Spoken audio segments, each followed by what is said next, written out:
Welcome back, my friends.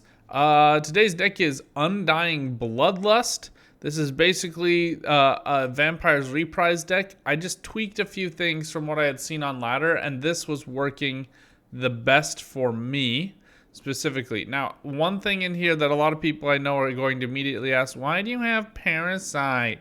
Because this deck's greatest weakness is a face-melted vagabond from Nilfgaard called Xavier Lemons, who is not actually Xavier Lemons. Think about that. Put that in your pipe and smoke it. Anyway, go play Thronebreaker.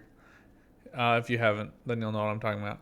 But you need Parasite to answer Xavier. If Xavier just starts murdering all of your flaters, it's game over. I did try this with Regis. I tried it with like a top heavy deck. Didn't like it. I think this one was the best. Mata, I think, is clutch for this because you do need to draw into either Naglfar or Golden Necker to really get the thin end targets that you need.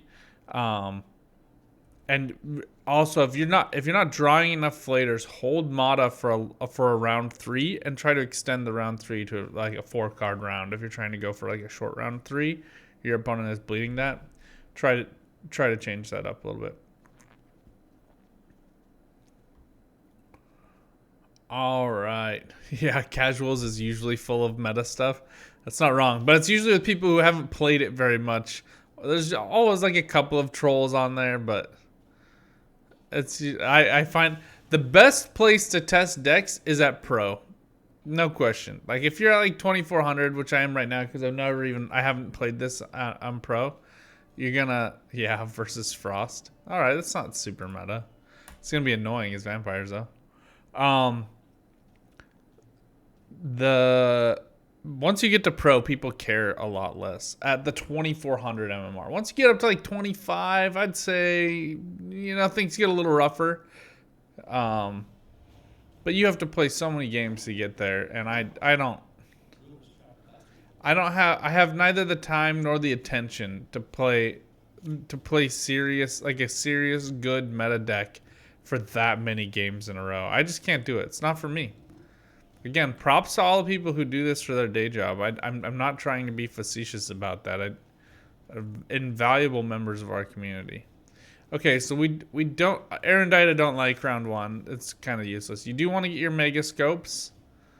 And Parasite's really helpful for round 2, but I don't need it right now. She's good. You kind of want one of each of your bronzes is basically what you're looking for. We'll put back Queen of the Night. This is against Blaze of Glory. Awesome. Perfect. I could have wished for more, but it would have been a fool's errand.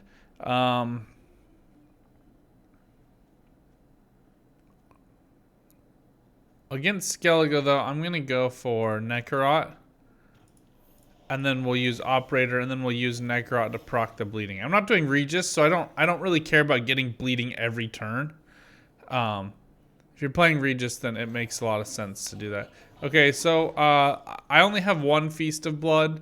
Obviously, that would be helpful here, but it doesn't matter. We already had this play in mind. So this is kind of one of the benefits of doing it like this. He only goes up to 6, but they didn't play...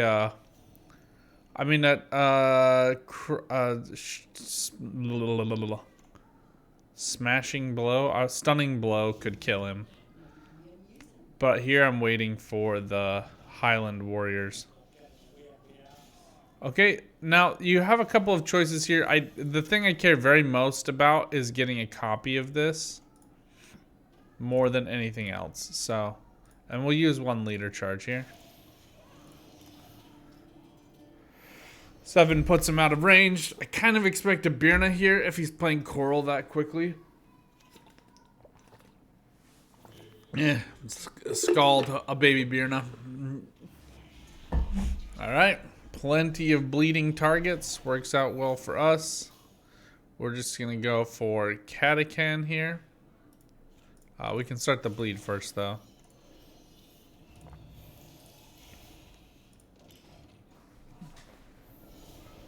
They're really going to struggle to keep up with us in terms of points. Ring of Favor, I would take this all the way down to last card played. the consistency is more valuable than the point slam. This deck, unless the opponent has a lot of removal and are removing all of your flaters, this deck is very, very good round one. I mean, our Erendite right now is already at 4, and we've only had 4 turns, so I'm not stressed about it. That would be the only thing that I would really think about using it for, personally. All right, we're a little bit off here. This is going to upset the Necrot tempo, but it'll work out in the end, I think. It's just kind of annoying. You just want the bleeds to be maximum for the flaters, so...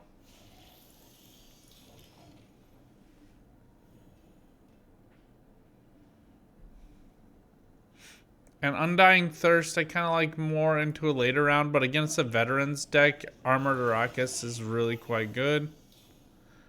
Get him back. We're going to go for Undying Thirst here, onto the Coral.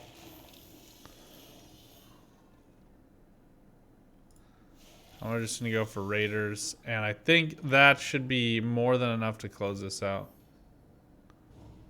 Your first game of the day is always against Mill. I feel like that's always true for me, too. Alright, so what we've done here is created 2 copies of Flaters without having played any from our deck. And that's very important because we're going to be playing Necromancer's Tome. And we just want to have both of the Flaters in the deck in our hand. And then we'll be able to get 4 Flaters onto the board without having to even really break a sweat. Okay, this is a pretty good hand. We only have 1 artifact here. And a whole bunch of these. So Necromancy is in here in case you've committed 2 already to the graveyard.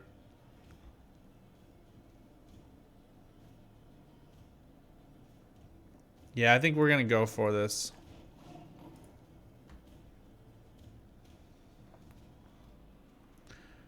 Cave Troll should keep us pretty safe here. I'm not really worried about a Heat Wave though, so I'm going to take the flexibility of Necromancer's Tome instead. Now remember, we have Alp, Flater, Flater, and Necrot in here. So the hope is that, you know, it's Alp or Flater will both get draws here, so... These 2 will be, you know, this is awesome value. This is mediocre value.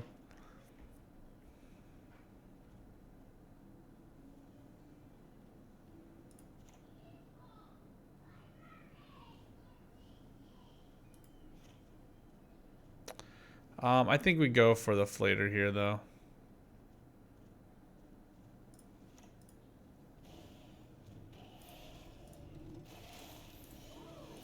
Too good. Can't say no to that.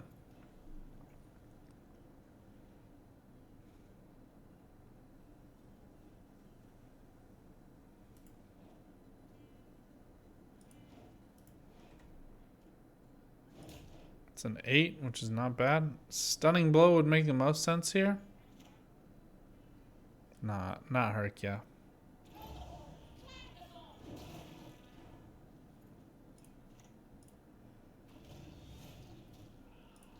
I'm not even going to stress about getting them ready.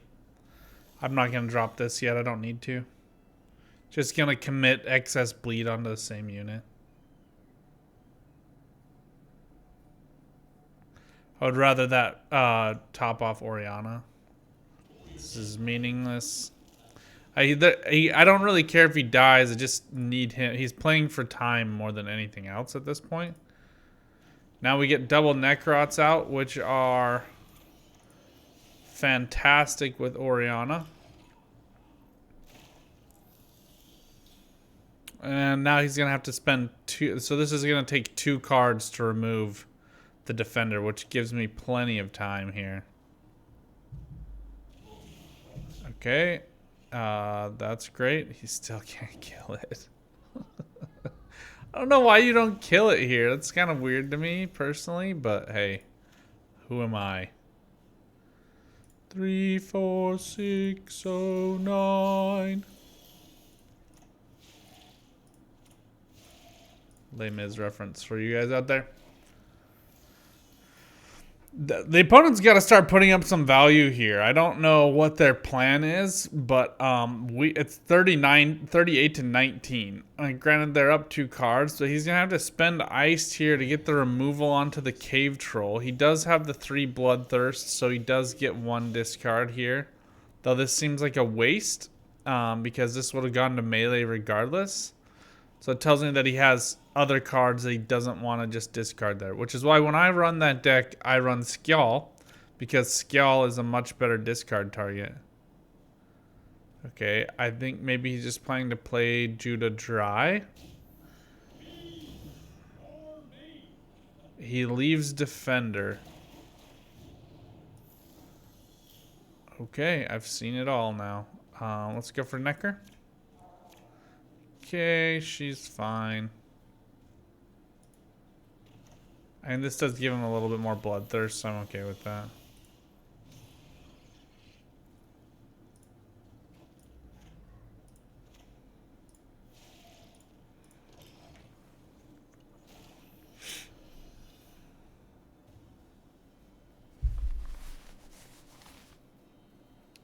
Okay, yeah, he does just want to play the Judah Dry, which is fine. It's not a big deal. No sweat off my back. But this is why you want the Mata. The length of turns with bleed is... Ha ha ha! Yes! I mean, it could have been that or Naglfar, which would essentially get me that.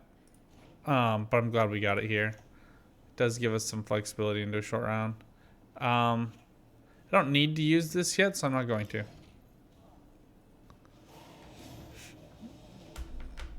Yeah, I would imagine vampires would beat Frost. Personally. Yeah, I'm glad you did, though. But the point ceiling is just higher on vampires, and it's easier. Like Frost and Bleed has the same mechanic, but that Frost needs to have dominance, whereas bleeding decks don't need it. So like you drop an Armored Arrakis onto the 7-point Aridin, bam. Who's in charge now, boyo?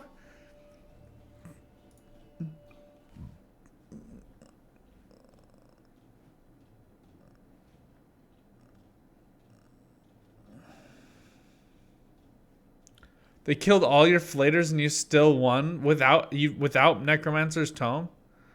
Jeez.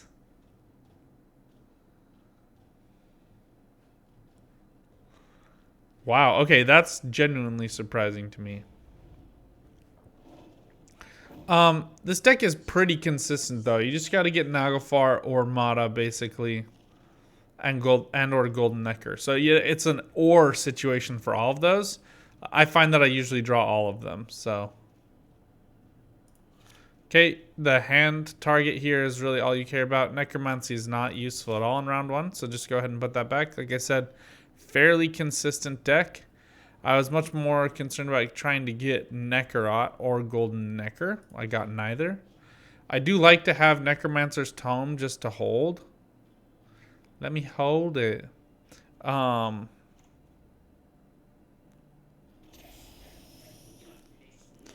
Okay, they don't have a ton of money yet, so now's a great time to kind of get this party started. We're going to cloister them onto this row. That was the wrong bleed target, by the way. It should have been on the Disciple, but... We can't all be geniuses. Safecracker. 4 crimes out of 8 cards. Wow. Okay, I just like having to do this twice, but I don't have a ton of options here. And I do need him out of reach, so. You can use Mata in a situation like this where you just don't have a lot of great cards, but it's up to you. We do have 2 Undying Thirsts here, so we should be able to clinch this pretty easily. It's a bit weird. It is a lot of tempo. But it's a little bit of weird tempo, if I'm being honest.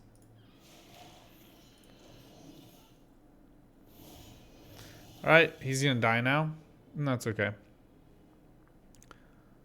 This is the only downside with this deck are the Mega Scope spawn flaters are very weak. unless you have Unseen Elder, but it's not Devotion, and I just don't like Unseen Elder in non-Devotion decks. He's okay, but the 2-point bleed proc is mediocre, and I find it usually lands on Veiled units most of the time anyway. In the current meta, there are a lot of Veiled units in the current meta, so. Okay, this is weird to me. No fee card is going to be able to kill that, so. Super strange in my opinion, but okay.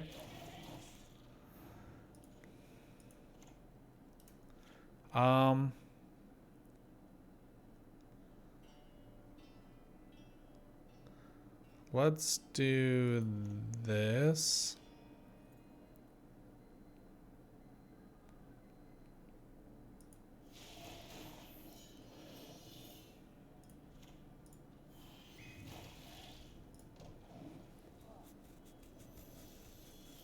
Against Bounty? You probably might be okay against Bounty. You don't have a lot of... There are no tall capped units in this. Like Queen of the Night, Mata, and Arrakis are all 6s. Arrakis has got armor, so they gotta work against it. Not drawing the flaters will screw you the most. You gotta have spawned flaters. In that case, I usually just pass straight up, to be honest. Okay. I love like this part because it's like you've worked so hard to just drown under a 12-point slab. It's not even really 12 because they take the bleed loss there. I mean, maybe this is gonna be like Diaz here with a Furco. I have no idea. This is a weird deck. Okay, I would not have done that, but I'm not them, so I don't mind going for the Undying Thirst again here. Like I said, I tend to stay away from Rings of Favor, but I'm gonna go for Mata first. And although the leader is helpful, I need the points. They're gonna take 1, 2, 3 bleed, and I'm okay. I'm okay with a tie here. Cave Troll kind of sucks, to be honest. Really kind of the worst option.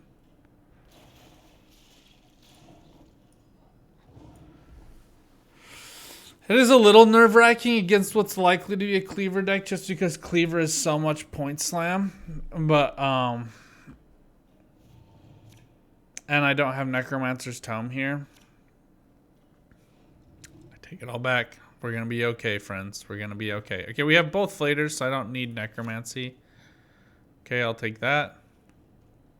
And we'll just stack everything on melee. Parasite is probably the least helpful of these. Awesome. Okay, so Hope here is to get Golden Necker. We really drowned under Erendite there. That was not a great round for us in that respect. I am respecting Heat Wave here with Necromancers. I also want to just get the Necrots working.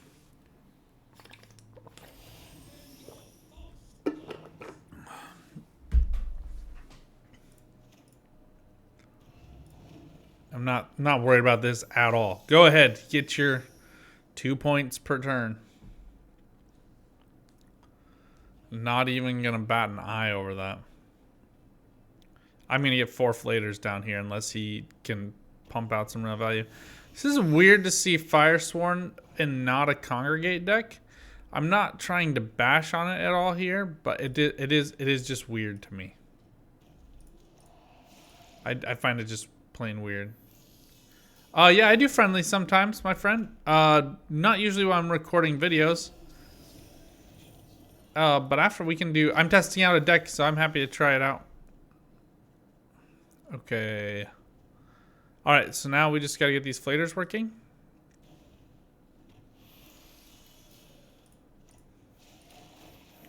Townsfolk is an interesting choice here. Igor could be problematic, but I think our point ceiling is just a little bit higher than Igor's. Okay,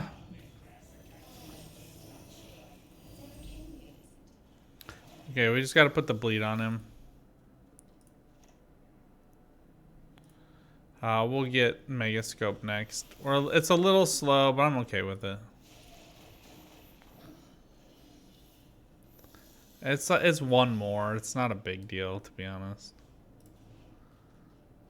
I'm really just praying it's not Erendite, to be honest.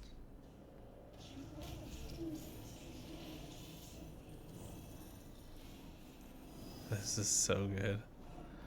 This is such a fun deck. I'm glad we got to see somebody play some memery. Honestly. Oh, it's such like a fun deck, man. He's out of space though. The one nice thing about Hemmelfart is you can delete things.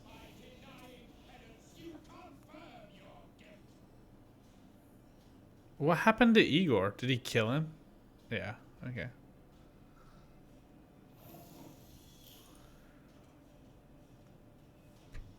This might be Armored Arrakis, so let's not and say we did. Before somebody freaks out, you put too much bleed on him. I can't, dude. He's only taking 2 more turns. It doesn't matter.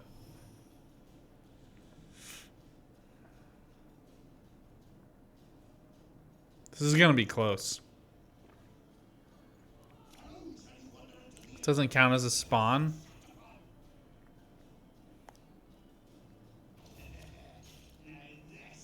This is good.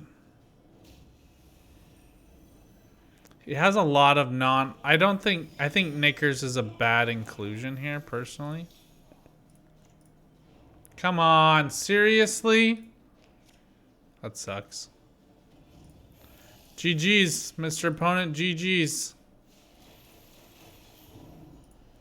Yeah, we needed Arrakis there. Oh, that's a super fun deck to play though. Cool. I'm glad we got to see another cool thing. All right. I hope you guys enjoyed this deck. It really is. I know it feels memey, but it's really quite good on ladder. It helped me get to pro. I did finally push into pro with elves though. I buckled. Not gonna lie. Until next time, friends. Good luck out there. Have some fun. Keep on gwenting. Bye for now.